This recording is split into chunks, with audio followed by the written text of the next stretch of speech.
දවසක් සිළුමිණ මහා සෑය වඳින්න මලියදේව මහරහතන් වහන්සේ ලංකාවේ වට්ටාරම කියන පන්සලේ ඉඳලා වඩිනෝ තව්තිසාවට. තව්තිසාවට සිළුමිණ සෑය වඳිනකොට මලියදේව හාමුදුරුවෝ දකින්නෝ කවදාවත් දැකපු නැති පාටක මිනිස්සෙක් ඇවිල්ලා වඳිනවා. සිළුමිණ සෑය දෙවි කෙනෙක්. ඒ දේවතාවගේ ශරීරේ පාට රතු පාටයි.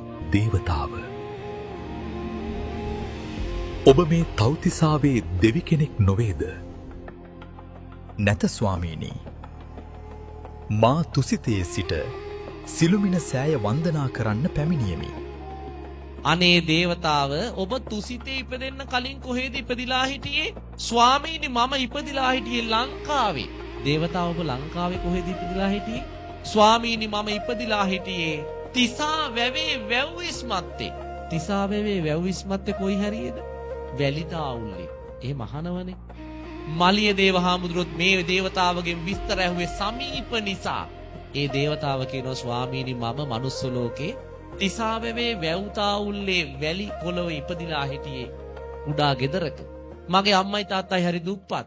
මම පොඩි කාලේ බහතෝරන කාලේ අම්මගෙන් ප්‍රශ්නයක් ඇහුවා. අම්මා මට ඒකට දීපු උත්තරේ නිසා මම පින් කරගත්තා. මොකක්ද අහපු ප්‍රශ්නේ? අම්මා මේ ගස්වල මල් එක එක පාට එක එක සුවඳින් තියෙන්නේ ඇය? මේ බුද්ධිමත් අම්මා මේ දරුවා අහපු ප්‍රශ්නෙට වැරදි උත්තර දුන්නේ නැහැ. දීපු උත්තරේ තමයි පුතේ මේ ගස්වල මල් එක එක පාටට හටගන්නේ වෙන කිසිම හේතුවකට නෙවෙයි. මගේ ලෞතුරා බුදුහාඳුරන්ට පූජා කරන්නමයි. මේ මල් වල එක එක සුවඳ තියෙන්නේ බුදුහාඳුරන්ට පූජා කරන්නමයි. බුදුහාඳුරන්ට පුතේ එකම જાතියක මල් පූජා කරනවට වඩා පාට පාට මල් පූජා කරන එකෙන් පින වැඩි. එක එක සුවඳ තියෙන මල් පූජා කරන එකෙන් පුතේ පින වැඩි කිව්වා. අම්මා දීපු උත්තරේ කොහමද? අර පුතා එදා ඉඳන් මලක් දැක්ක ගමන් කඩාගෙන දුවගෙන ගෙදර රන් එනවා. අම්මේ අපි මේක පූජා කරමු. දවසක් මේ පොඩි දරුවා අවුරුදු 7 දී තිසාවැවේ වැව්තාවුල්ලේ සෙල්ලම් කරමින් ඉන්නකොට දකින්නෝ දුර රත්මල් පඳුරක්. මේ දරුවා ගිහිල්ලා අර රත්මල් පඳුරේ රත්මල් ටික කඩාගෙන ඇවිල්ලා තමන්ගේ යාළුවන්ට කියනවා අපි මේ මල් ටික පූජා කරමු. යාළුවෝ කියන අපෝ බෑ. ඔය මල් පූජා කරන්න ගෙදර ගියොත් අම්මලායිත් අපිට සෙල්ලම් කරන්න එන්න දෙන්නේ නෑ අද. ඒ නිසා ගෙදර යන්න බෑ. අපි මෙතන පූජා කරන ක්‍රමයක් තියෙනවා පූජා කරමු. මේ පොඩි එක්කෙනා කියනවා මෙතන පූජා කරන්නත් පුළුවන්. මම පන්සලේ චෛත්‍ය දැකලා තියෙනවා. අපි මේ වැලි වලින් චෛත්‍යයක් හදාගමු.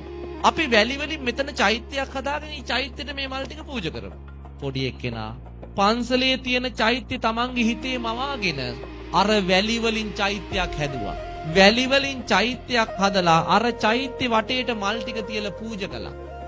මේ පොඩි දරුවා වැලි වලින් චෛත්‍ය හැදුවත් පන්සලේ චෛත්‍යේ ඒ ධාතු ගර්භය හිතේ මවාගෙන මල් ටික පූජා කළා. ජීවමාන සංඥාවෙන් පින් සිද්ධ වුණා. හැබැයි ඒ දරුවා ගෙනාපු ආවුස එතනින් ඉවරයි. පෙර සංසාරේ කර්මයක් ඉස්මතු වෙලා එදා රාත්‍රී දරුවට උදරාබාධයක්. දරුව රෑ මිය ගියා. මී යන වෙලාවේ දරුවගේ හිතේ හවස පූජා කරපු රත්මල් ටික තුති චිත්තේ යහපත් දරුව දිව්‍ය ලෝකෙ ගිහිල්ලා ඉපදුනා රතු පාටට. හිත අද එයි මරු පින් කරගන්නේ එලෙසද සෙට මරු නේය සිතන්නේ. ඔය ඇත්තොත් මමත් මැරෙන වෙලාව අපි කවුරුවත් දන්නේ. ඒ නිසා ඒ මැරිලා වැටෙන මොහොත වන විටක් අපි පිනෙන් පොහොසත් වෙලා ඉන්නවා.